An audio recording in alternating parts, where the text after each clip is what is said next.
Assalamualaikum. Nah, ini kita lagi menjalankan sesuai dengan program kita, yaitu Siditor ataupun napak tilas perjalanan beliau Rasulullah Shallallahu Alaihi Wasallam di kota Madinah.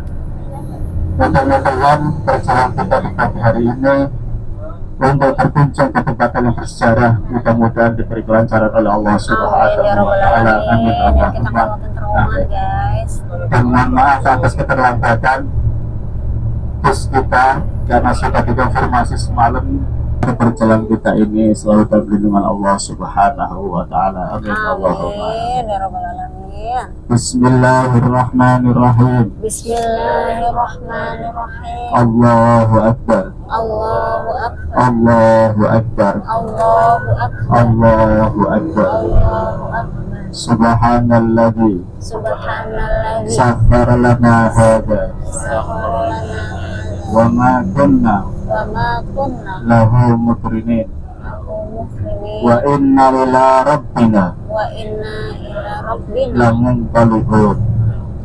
Allahumma Allahumma inna nas'aluka inna as'aluka fi safarina hadza fi safarina hadha al-birra wa taqwa wa taqwa wa minal amali wa minal amali ma tarda. tarda. Allahumma Allahumma awwid alaina alaina safarana hadza safarana hadha wa tubi anna tu'tahu. Allahumma sejarah di kota Madinah, kota beliau Rasulullah Shallallahu Alaihi Wasallam, yang insya Allah yang pertama kita kunjungi adalah Masjid Quba, di mana masjid yang pertama kali dibangun oleh beliau Rasulullah Shallallahu Alaihi Wasallam ketika menapakkan kakinya hijrah dari Mekah menuju ke kota Madinah. Kemudian setelah kita dari Quba, insya Allah kita akan menuju ke Uhud, yaitu terjadinya peperangan Uhud, di mana gunung Uhud itu menjadi saksi bisu dan perjalanan beliau Rasulullah Shallallahu Alaihi Wasallam.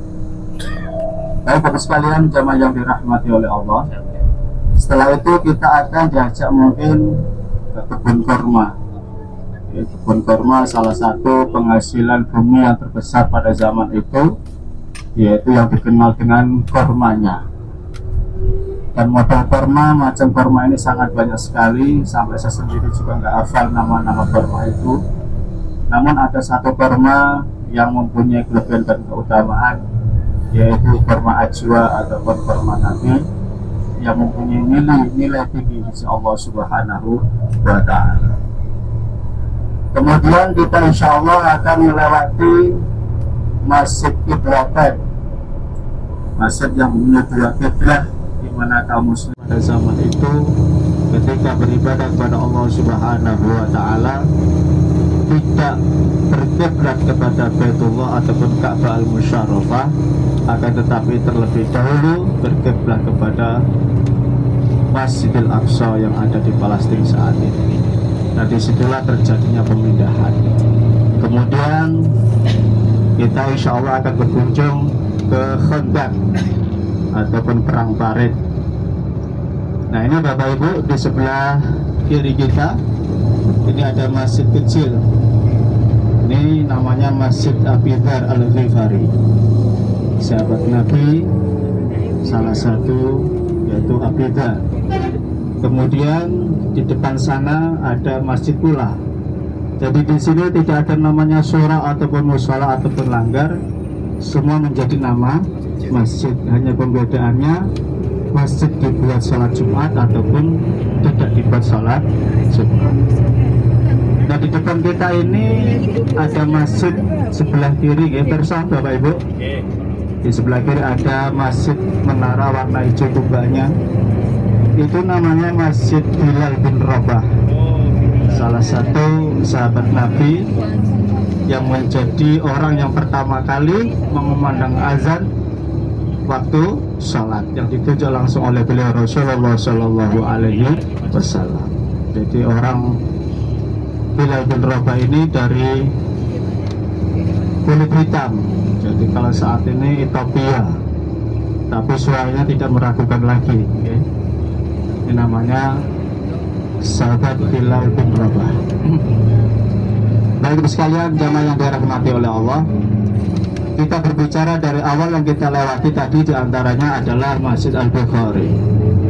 Masjid Bukhari konon disitulah dulu pernah ditempati oleh Imam Bukhari, yaitu salah satu ulama yang mempunyai karya yang dikenal dengan ilmu hadis, yaitu Imam Bukhari dari negara Bukhara.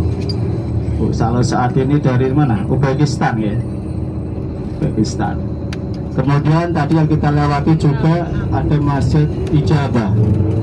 Di situ karena Nabi Shallallahu Alaihi Wasallam memohon kepada Allah 3 hal. Namun doa Nabi ini tidak semua dikabulkan oleh Allah Subhanahu Wa Taala.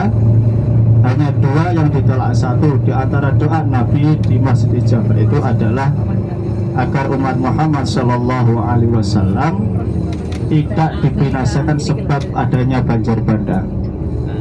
Itu pun salah satu doa Nabi yang dikabulkan oleh Allah Subhanahu Wa Ta'ala. Dan sampai saat ini pun umat Muhammad tidak mengalami banjir bandang sebagaimana terjadi pada zaman Nabi Nuh alaihi salam.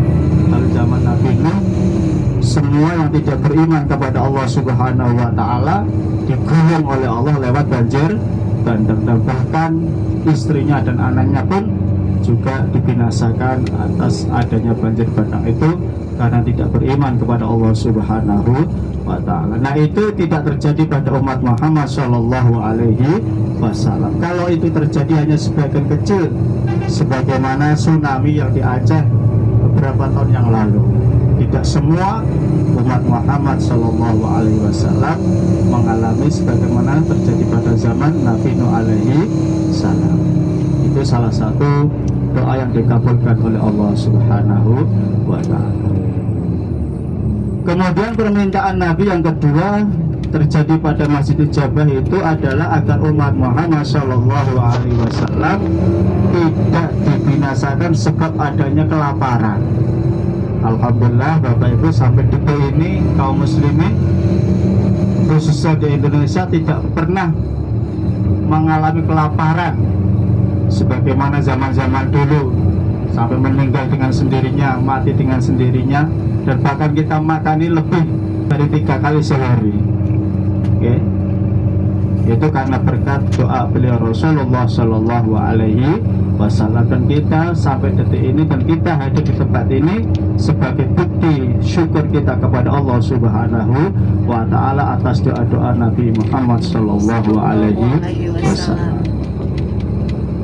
Kemudian doa yang terakhir ini permintaan Nabi kepada Allah Subhanahu Wa Ta'ala di Masjid Ijabah, yaitu agar umat Muhammad Shallallahu Alaihi Wasallam tidak dibinasakan sebab adanya perselisihan.